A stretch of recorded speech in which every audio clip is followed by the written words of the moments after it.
Haleluya, puji Tuhan. Shalom, selamat sore pemirsa.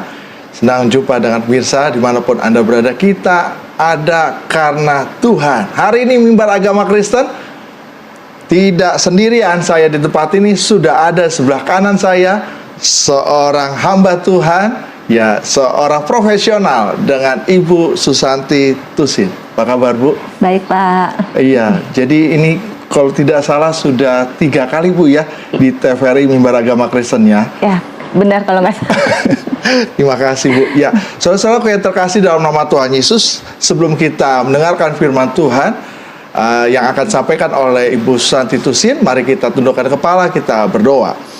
Terima kasih Tuhan Yesus, terpujilah namamu, segala kemuliaan bagi namamu, tempat yang maha tinggi. Saat ini Tuhan kami siap menerima kebenaran firman Tuhan. Haleluya.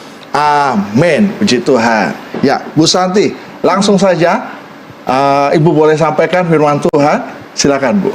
Baik, terima kasih. Selamat sore Bapak dan Ibu. Mungkin di sini tidak hanya Bapak dan Ibu yang nonton ya, mungkin ada anak-anak muda juga, siapapun. Selamat sore.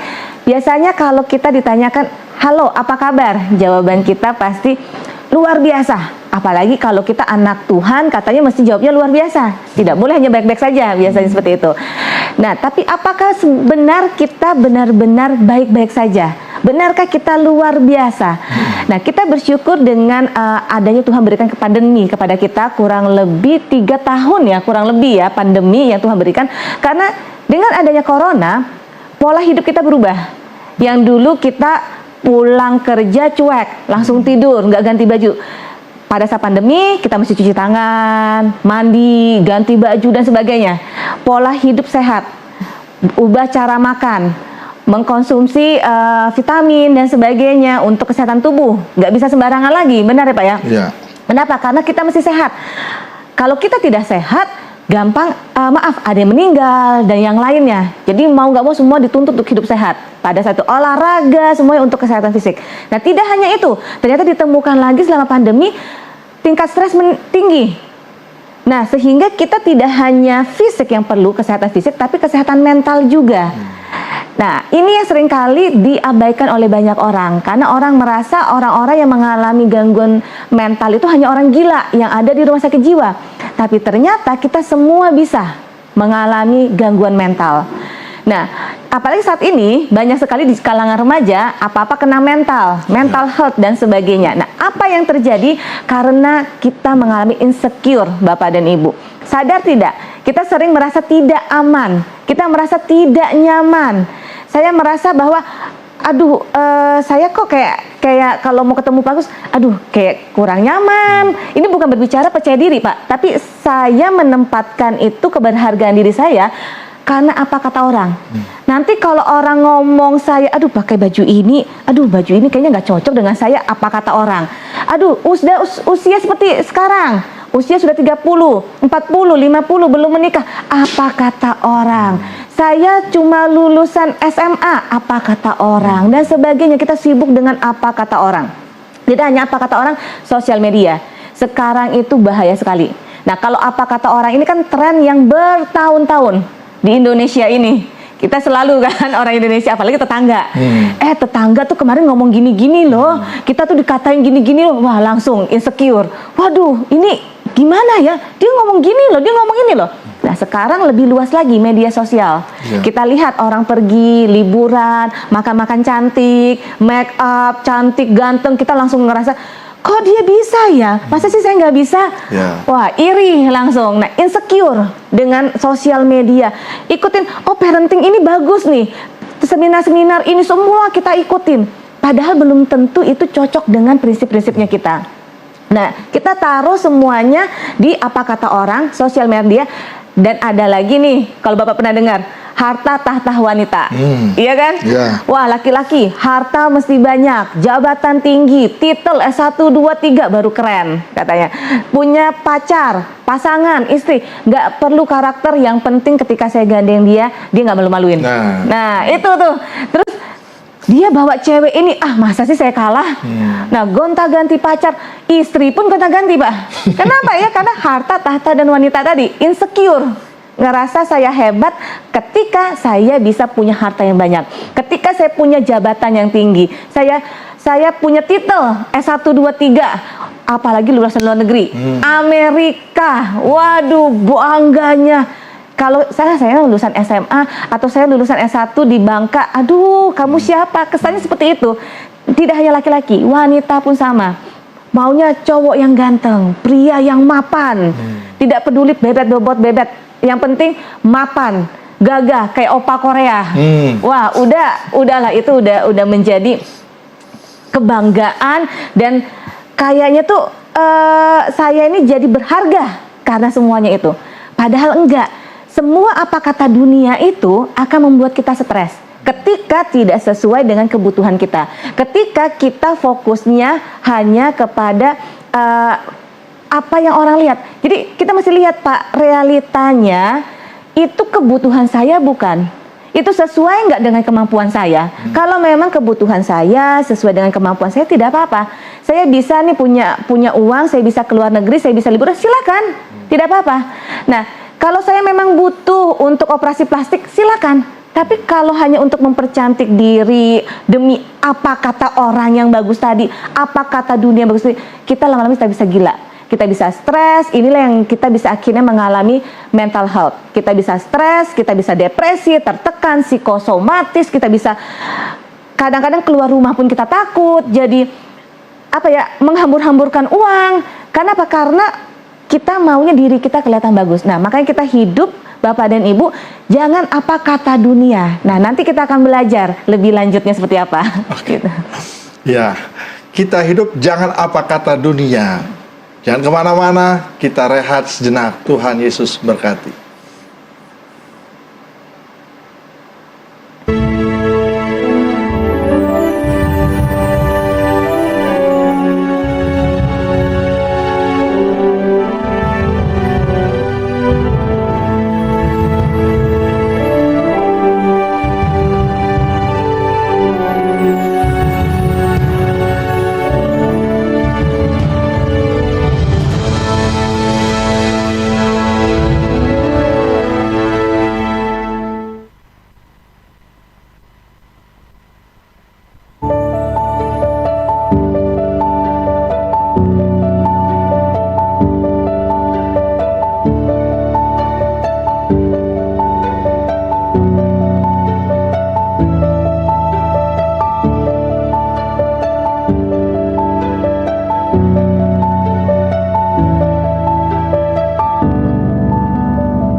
Pertama, edukasi diri sendiri tentang makanan bergizi. Pastikan ibu dan anak-anak makan makanan yang bergizi, yang terdiri dari karbohidrat, protein hewani, protein nabati, sayur, dan buah.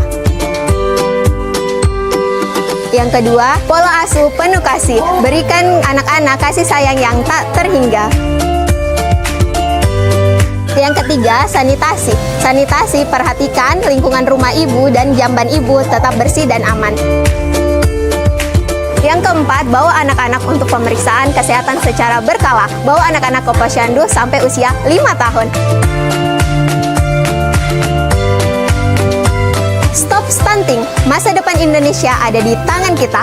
Mari bersatu sebagai satu bangsa, satu keluarga.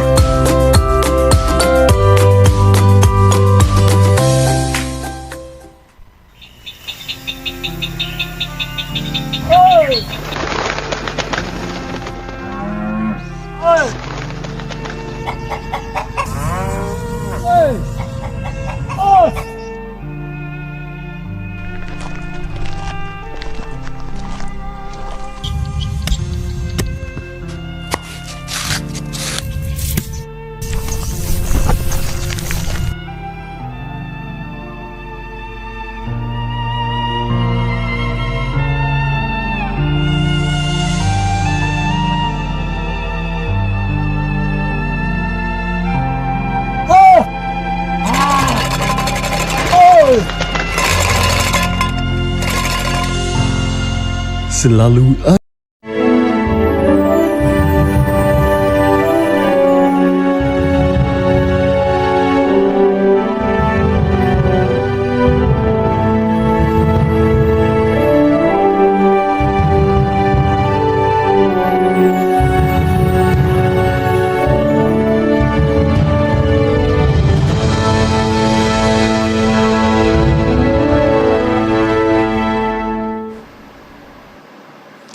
Puji Tuhan, terima kasih. Mirsa masih bersama dengan kami dengan narasumber kita yang Tuhan pakai dengan luar biasa, Ibu Susanti Tusin. Silakan, Bu. Terima kasih, Pak. Nah, Bapak dan Ibu, tadi kita belajar bagaimana kalau kita tidak hidup di dalam realita, tidak sesuai dengan kebutuhan kita, tidak sesuai dengan kesanggupan kita, lama-lama kita bisa stres, kita bisa depresi, dan sebagainya. Kalau kita hidup dengan apa kata dunia, kita tidak akan pernah bisa memenuhi semuanya, itu tidak mungkin. Apa kata orang kita tidak mungkin bisa penuhi. Apa yang sosial media sampaikan kita tidak bisa penuhi semuanya. Nah, yang perlu kita dengarkan adalah apa kata Tuhan. Nah, kita akan baca di slide yang berikut ini. Kita baca di Kejadian 1 ayat 26a. Pak, bisa tolong baca Ya. Pak? Demikian bunyi firman Tuhan, berfirmanlah Allah, baiklah kita menjadikan manusia menurut gambar dan rupa kita. Nah, jadi kita mesti dengar apa kata Allah. Allah bilang kita ini dijadikan menurut gambar dan rupanya Dia. Berarti kita ini sempurna. Jangan kita sibuk dengan apa kata dunia. Karena gini, kita mesti sadari Bapak dan Ibu bahwa kita memang ada di dunia. Tapi kita bukan dari dunia. Karena kita anak Allah. Makanya kita bukan dari dunia ini. Bukan berarti kita tidak boleh ngikut-ikutan, boleh, silakan. Tapi pastikan itu sesuatu yang sesuai dengan, balik lagi, sesuai nggak dengan kebutuhan kita, sesuai nggak dengan memang keuangan kita, sesuai nggak dengan diri saya. Jangan hanya mengikut semuanya, lama-lama kita jadi nggak sehat. Lama-lama kita bisa sakit mentalnya kita. Dan itu berakibat kepada fisik kita. Nah, Bapak dan Ibu, kita perlu renungkan dan perlu sadari bahwa saya ini diciptakan segambar dan serupa dengan Allah. Dan yang lebih hebatnya lagi, kita akan baca yang slide selanjutnya. Ya, Bapak bisa bantu bacakan, Pak? Mazmur 139 ayat 13, sebab engkaulah yang membentuk buah pinggangku, menenun aku dalam kandungan ibuku. Ya. Kita bayangkan yang namanya menenun. Saya tidak bisa menenun karena katanya menenun itu sulit. Beda dengan menjahit. Menjahit siapapun bisa menjahit. Nah, tapi menenun itu beda. Perlu ketelitian. Gak bisa salah. Nah, kita bayangkan Allah menenun kita di dalam kandungan ibu kita. Artinya gak sembarangan. Gak mungkin Allah tiba-tiba ketika menenun, ketinggalan kakinya, ketinggalan matanya. Enggak. Gak mungkin Bapak dan Ibu. Tapi kenapa kita dilahirkan kok bisa berbeda? Kok saya lahir tidak seperti kakak saya yang pintar, saya tidak secantik kakak saya dan sebagainya. Kita tidak bisa memikirkan dengan cara berpikir kita, karena Allah punya cara berpikir yang berbeda dan kita manusia yang terbatas tidak bisa sampai kepada cara berpikir Allah. Tapi yang perlu kita percaya adalah satu hal, di Roma 28 ayat 8, bahwa segala sesuatu itu mendatangkan kebaikan bagi orang-orang yang percaya kepadanya. Amin. Nah, itu yang perlu kita percaya Bapak Ibu. Nggak usah nanya, kenapa saya lahir gendut? Kenapa saya tidak seperti cici saya, badan langsing? Kenapa saya tidak seperti sepupu saya? Kenapa saya tidak seperti teman saya? Kenapa saya nggak seperti papa? Tidak perlu kita pertanyakan. Pasti semuanya mendatangkan kebaikan bagi semua orang yang mengasihi Dia. Apapun cerita hidup kita, setiap kita punya cerita hidup masing-masing. Ya. Amin. Semua apapun cerita hidup kita, percayalah semuanya karena mendatangkan kebaikan. Nah, segitu Tuhan mengasihi kita. Dia membuat kita, Dia menenun kita, kita adalah segambar dan serupa dengan Allah. Amin. Itu yang perlu kita dengarkan. Jadi jangan dengar apa kata orang. Nah, seringkali gini Pak, orang tua merasa ini anak saya lahirkan dia. Saya loh yang membesarkan. Ya terserah saya dong, saya mau ngapain dia. Mau saya pukul, kan untuk kebaikan dia karena saya sayang sama dia. Mau saya marahin, mau saya hukum, terserah saya. Anak-anak saya. Tapi kita lupa bahwa itu punya Tuhan, bukan punya kita. Ya. Ingat, kita tidak dari dunia ini. Kita dari Allah. Artinya anak-anak kita punya Allah. Materi kita punya Allah, semua ini punya Allah. Baju kita, pakaian kita, bahkan tubuh kita ini punya Allah loh. Iya. Nah, kita nggak boleh sembarangan. Tidak bisa sembarangan kita ngatain anak kita dasar bego loh, dasar nggak tahu diri, atau ngatain suami kita. Kadang-kadang istri-istri maaf loh, maaf ya ibu-ibu ya, kadang-kadang ngatain suami itu nggak nyadar. Itu suami laki-laki perlu kita hormati. Ngatain dasar lo yang nggak punya otak, laki malas gini-gini. Wah, dia nggak sadar itu ciptaan Tuhan. Ingat, segambar dan serupa dengan Allah. Lalu suami kalau ngomong sama istri, maaf ya, kadang-kadang cowok kalau ngomong kan kasar. Wah, ngomong sembarangan, nggak nyadar ini wanita yang perasa, hatinya lembut, ngomong kasar kan. Mikir apa? Istri saya? Ya terserah saya dong. Orang tua saya, ya terserah saya mau ngomong apa. Lah papa mama saya aja dulu waktu saya masih kecil ngomong kasar, saya dipukul. Lah sekarang terserah saya dong. Saya lakukan membalas, tanpa disadari membalas kepada orang tua kita, kepada menantu kita, kepada mertua kita, sama. Kenapa? Karena kita merasa ini milik saya, terserah saya, suka-suka saya. Tapi tidak boleh seperti itu. Semua itu punya Allah, semua milik Allah, materi punya Allah. Ya. Nah, kita punya uang, kita punya gaji, sebesar apapun itu semua punya Allah, bukan punya kita. Tidak bisa saya ketika punya uang, gajian, saya mau beli ini, semua mau saya. Nggak bisa. Itu punya Allah, itu punya Bapa. Tanya, saya pengen beli ini, boleh nggak? Permisi dulu kepada pemiliknya. Nggak bisa kita sembarangan. Nah, kalau kita mau sehat Bapak dan Ibu, kita mesti melekat kepada sumbernya. Amin. Melekat kepada Allah, kita akan sehat secara mental dan sehat secara fisik. Karena Bapa akan memberikan hikmat kepada kita semua, bagaimana cara kita mengurus diri kita, bagaimana cara kita mengelola keuangan kita, bagaimana cara kita menghadapi anak-anak kita, bagaimana cara kita menghadapi pasangan kita, dan sebagainya. Kenapa? Karena sumbernya adalah Allah. Dia pemilik segala-galanya. Nah, kita akan lihat slide yang terakhir, bahwa identitas kita itu adalah anak Allah. Saya ini adalah anak Allah. Amin. Nah, ingat Bapak dan Ibu, kita identitasnya adalah anak Allah. Jadi jangan hanya di KTP. Jangan ketika ditanya, Shalom, puji Tuhan, hanya sekedar di mulut. Saya anak Allah, saya percaya dengan Bapa. Tapi maaf, hantu takut. Terus masa depan, aduh nanti masa depan saya gimana ya, saya takut. Aduh saya belum menikah, apa kata orang, aduh ketakutan. Ingat, identitas kita adalah anak Allah. Amin. Jadi tidak perlu takut akan apapun juga, nggak perlu khawatir orang kita identitas anak Allah. Manusia aja, anaknya minta akan dikasih. Papa atau mama yang sayang sama anaknya dikasih. Lah masa bapak kita yang di surga, nggak mau nggak hitung-hitungan pelit dengan kita, ya nggak mungkin. Bapak kita yang surga lebih tahu lagi apa yang terbaik untuk kita, karena kita anaknya, diciptakan segambar dan serupa dengan Dia, diciptakan ditenun, benar-benar sudah dirancangkan masa depan yang sangat indah untuk kita. Nah, yang kita perlu sadari bersama-sama adalah Bapak dan Ibu, berapapun usia kita lahir dari latar belakang seperti apapun, apapun yang terjadi dengan hidupnya kita, masa lalu kita, itu tidak pernah menggagalkan rencana Allah untuk masa depan kita. Tuhan mau pakai kita, Tuhan mau menjadikan kita orang-orang yang sehat, yang memiliki mental sebagai anak Allah. Amin. Bukan dunia, tapi anak Allah yang tidak akan tergoncangkan. Dunia ini akan terus berubah. Kita lihat sekarang dunia berubah sangat luar biasa Pak ya, apalagi sejak corona ini ya, itu drastis banget. Sekarang bekerja dari rumah udah terbiasa, sekolah dari rumah sudah mulai biasa. Nah, dengan perubahan-perubahan ini nggak akan sampai di sini Bapak dan Ibu, akan terus berubah. Kita tidak tahu apa yang terjadi lagi ke depannya. Nah, kalau kita tidak melekat dengan Allah, kita tidak sehat nih, tidak sehat mental kita dan fisik kita akan gampang jatuh. Kita akan gampang sakit, ini sakit itu, apalagi penyakit banyak banget Pak.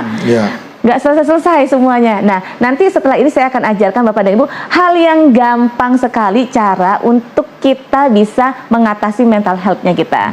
Mengatasi hal-hal yang saya nih pengen berubah nih, saya mau lebih sehat lagi. Nah, nanti akan saya bagikan setelah ini. Haleluya, haleluya.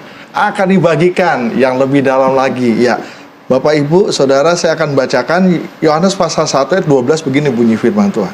Tetapi semua orang yang menerimanya, diberinya kuasa supaya menjadi anak-anak Allah, yaitu mereka yang percaya di dalam namanya. Amin. Seperti Ibu Santi katakan, kita adalah anak-anak Allah karena kita percaya dalam nama Kristus. Jangan kemana-mana, kita akan rehat sejenak. Tuhan memberkati.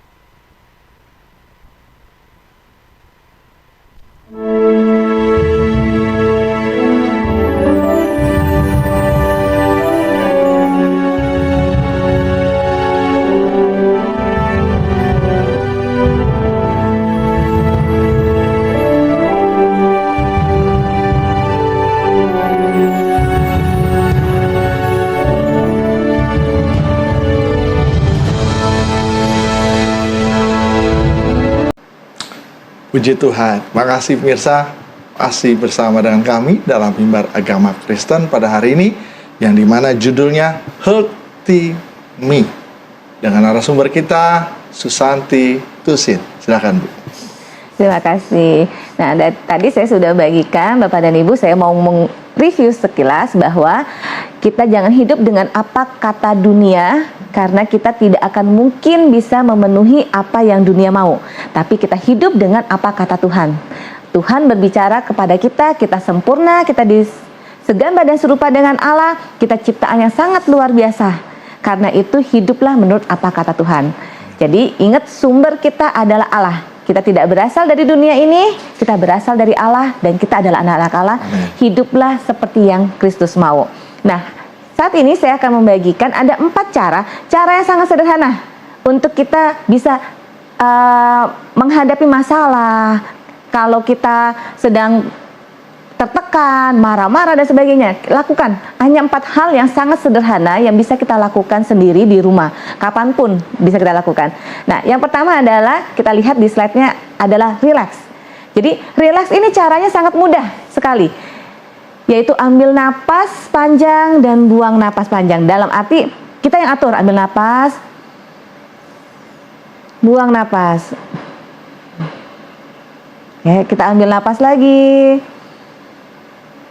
buang napas lagi. Nah, kita coba sama-sama ya. Pak Agus juga di sini. Pak Agus juga akan bantu saya untuk mencoba juga Pak ya. Nanti Bapak bisa share nih ke pemirsa apa sih yang dirasakan. Nah, Bapak dan Ibu di rumah, ayo ikutin juga nih. Ya, jadi nggak cuma Pak Agus doang. Jadi kita sama-sama kita lakukan. Oke? Kita sama-sama. Ambil posisi senyaman mungkin, serileks mungkin, mau duduk nyender atau apa, yang penting relax aja. Relax, karena memang tujuannya adalah kita mesti relax. Ya, dengan kita relax, kita nggak mikir hal-hal yang lain-lain lagi. Relax.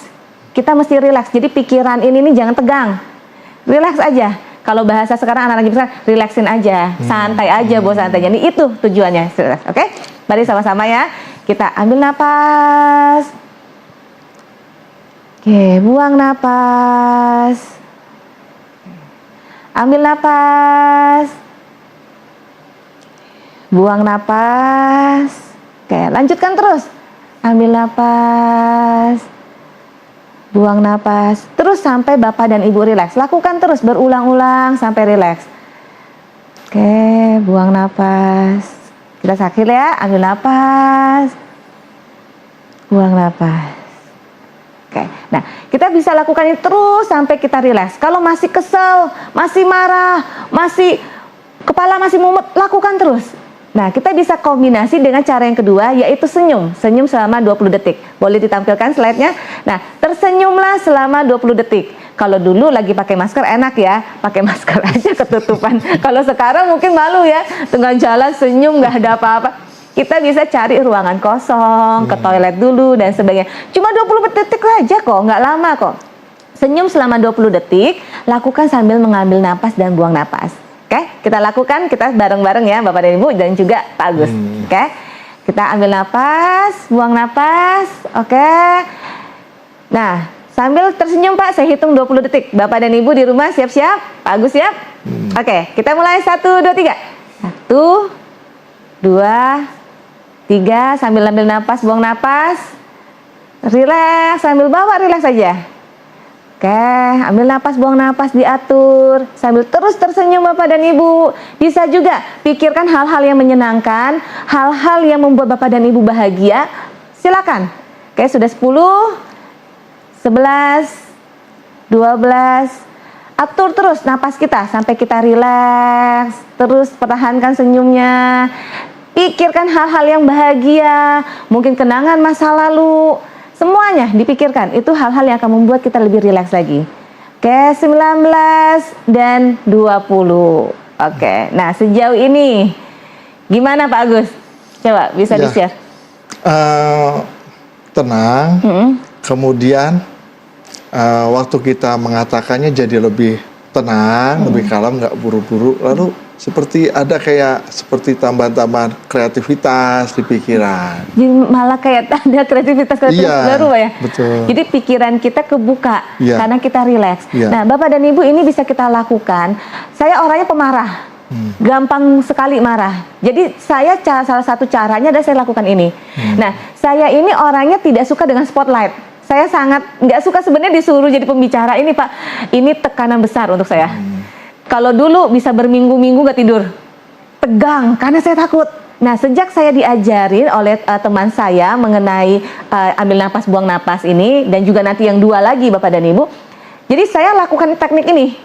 Jadi setiap kali saya akan ambil napas, buang napas, saya akan rileks, saya akan tersenyum. Nah, ini yang membuat saya jadinya rileks. Karena saya tegang, saya nggak bisa jadi spotlight kayak gini. Aduh, nggak nyaman karena saya orang belakang layar. Saya lebih suka di belakang layar. Nah, jadi Bapak dan Ibu bisa lakukan ya seperti tadi kata Pak Agus, kita jadi lebih rileks, kita lebih tenang. Seperti ini, jadi ketika berbicara, ketika kita melakukan apapun itu kita akan lebih rileks. Jadi anak-anak nggak dipukul lagi, anak-anak nggak dimarahin, suami pulang telat nggak dimaki-maki, istri ngabisin duit nggak kita marah-marah. Kenapa? Karena kita sudah rileks. Kita bisa ngajak ngobrol baik-baik, bisa ngajak ngomong baik-baik, karena udah rileks Pak. Ya. Ya kan? Kalau enggak, wow, ngeliat muka suami, pulang jam segini, Ya. udah mulai berantem, Ya. rumah tangga berantakan, cerai, anak jadi korban dan sebagainya, atau anak kita pukul, karyawan kita maki-maki, mertua menantu berantem, ya karena kita terlalu tegang. Tapi kalau kita rileks, kita kan akhirnya tadi kata Bapak, ada kreativitas yang Tuhan kasih. Tuhan kasih kita insight baru, oh mungkin dia habis kecapean, mungkin dia mengalami ini, mungkin dia mengalami ini. Kita jadi dapat insight dari Tuhan. Sehingga kita berbicara kepada pasangan kita pun tidak marah-marah lagi, nggak ngegas. Jadi lebih damai. Makanya kalau kita sehat, hubungan kita pun akan sehat. Nah, kita akan masuk yang ketiga. Oke, yang ketiga silakan slide-nya boleh. Yang ketiga ini yang kita lakukan tadi sudah ambil napas, yang kedua itu senyum selama 20 menit. Sekarang adalah afirmasi. Afirmasi ini adalah memperkatakan kalimat yang membangun. Dan boleh firman Tuhan, boleh apapun itu. Kalau misalnya kita sedang marah dengan orang, kita boleh bilang saya memutuskan dan mengizinkan diri saya untuk mengampuni, sebutin namanya. Ya. Atau kita bisa juga, saya mengampuni si A seperti Tuhan telah mengampuni saya. Saya mengasihi si A seperti Tuhan telah mengasihi saya. Oke. Nah, perkatakannya sambil ambil napas dan buang napas. Jadi sampai kita rileks. Apa yang kita pengen capai itu yang kita lakukan. Oke. Nah, contoh kayak saya orangnya pemarah. Jadi cara saya biar saya tidak marah-marah adalah saya perkatakan, Santi kamu pasti bisa tenang. Santi kamu pasti bisa sabar. Santi kamu pasti bisa ngomongnya lebih baik. Santi kamu pasti bisa ngerem. Nah, itu saya perkatakan. Sehingga pikiran saya, kita menginstal kayak handphone, kita menginstal aplikasi. Nah, saya sedang menginstal ke diri saya untuk saya menjadi lebih sabar. Sehingga yang keluar adalah ya yang saya perkatakan. Seperti firman Tuhan bilang, apa perkataan kita itu adalah doa. Dan itu bisa terjadi. Makanya hati-hati kita kalau ngomong. Bapak dan Ibu perlu hati-hati, terutama kepada anak. Jangan sampai kita marah-marah, maki-maki, anak terluka. Lebih baik kita rileks, kita tenangkan diri, ngomong baik-baik ketika anak kita melakukan kesalahan kepada pasangan kita. Jadi kita sehat. Jadi tidak hanya sehat fisik, tidak hanya sehat pikiran kita, sehat juga hubungannya kita. Nah, coba nih Bapak, coba Pak satu kalimat Pak, apa Pak yang membangun? Silakan Pak. Yang membangun ialah saya adalah anak-anak Allah. Nah, luar biasa. Nih, kalau coba Bapak kasih contoh lagi Pak ya. Tadi Iya. udah keren. Oke. Misalnya nih, kalau grogi, kayak saya bilang Pak, saya kan grogi nih Pak, di spotlight nih Pak. Kira-kira apa ya Pak kalimatnya? Mungkin ini bisa menjadi inspirasi juga untuk Bapak dan Ibu. Karena kadang-kadang ada yang, saya nggak tahu kalimatnya apa, saya bingung gitu. Nah, coba Pak. Iya.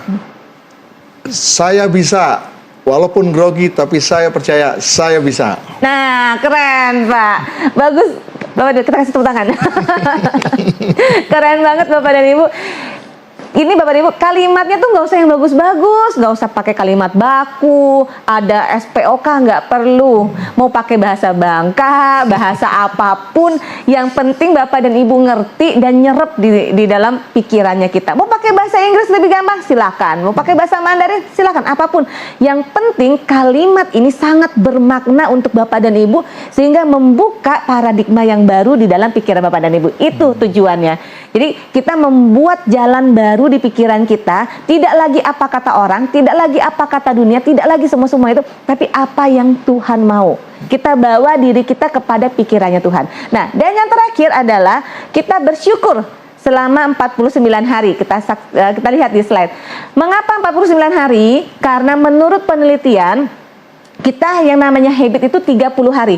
Tapi 30 hari ini berturut-turut, tidak boleh sama sekali kepotong. Contohnya kita sudah lakukan hari pertama, hari kedua sudah konsisten sampai hari ke-10. Hari ke-11 kita tidak lakukan, kita mesti ulang lagi dari hari pertama.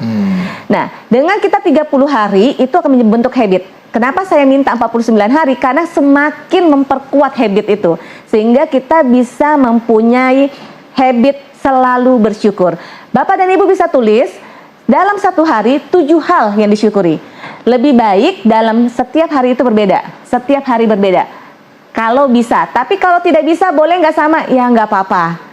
Nah, tapi lakukan dengan mencatat. Nah, dengan mencatat ini, dengan tangan kita bergerak, syaraf-syaraf ini akan menyatu dengan pikirannya kita. Jadi Bapak dan Ibu lakukan itu. Kalau nggak mau catat, sekarang pakai handphone, silakan, apa yang memudahkan.